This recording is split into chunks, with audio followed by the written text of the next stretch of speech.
जय श्री झूलेलाल। सतनाम साखी सिंधी समाचार राजस्थान में तव्हां सभिनि जो स्वागत है। दोस्तों, जयपुर शहर के पूज्य सिंधी सेंट्रल पंचायत के चुनाव न थियण के कारण कई अध्यक्षन में कई मुखियन में ये आक्रोश है। कल हिन के वठी करे हिकिड़ी आम सभा हिकिड़ी मीटिंग जो आयोजन थियो जंहिंमें जयपुर शहर के अलग अलग दिशाउनि मां कई पंचायत जा मुखीगण ऐं कई सिंधी संस्थाउनि जा अध्यक्ष भी आया हुआ। तंहिंजे अलावा मातृशक्ति भी हिन में मौजूद रही हुई।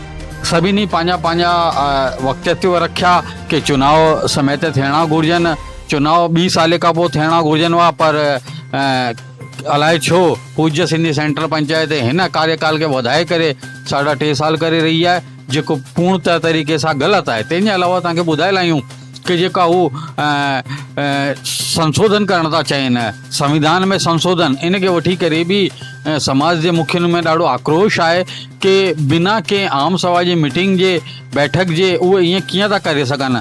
तंहिंजे अलावा मुखियन इहो भी चयो आहे कि हिन टाइम ते अध्यक्ष जी कार्यकारिणी त 2 सालन में संपूर्ण थी, पूरी कार्यकारिणी भंग थी चुकी है, तो वो कहिड़े अधिकारन जो प्रयोग करे जेको आहे संविधान में संशोधन करे था सघनि, कहिड़े अधिकार सां। उहे सिर्फ़ हिन टाइम ते कार्यवाहक अध्यक्षन, इन खां वधीक कुझु न।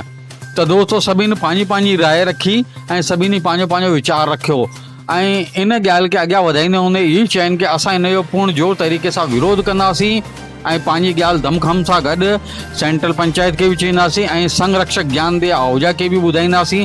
ऐं तंहिंजे अलावा इहे मीटिंग जो दौर आहे जेको बंदि कान थींदो, इहो तेसि ताणी हलंदो रहंदो जेसि ताणी चुनाव संपन्न नथा थियनि ऐं चुनाव निष्पक्ष थियणा घुरिजनि।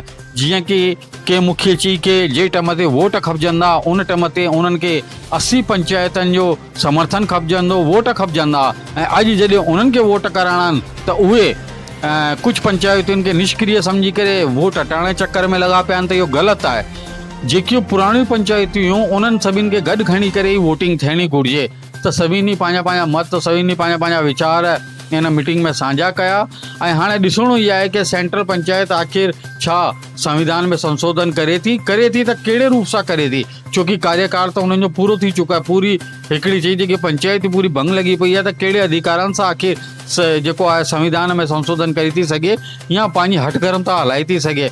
बहरहाल दोस्तों, सिंधी समाज की हिकिड़ी ही मांग है कि समय ते जल्द सां जल्द सेंट्रल पंचायत जा चुनाव थियणा घुरिजनि ऐं तंहिंजे अलावा जेको लेखो जोखो आहे उहो समाज जे समक्ष बख़ूबी ईमानदारी सां पेश करणो घुरिजे।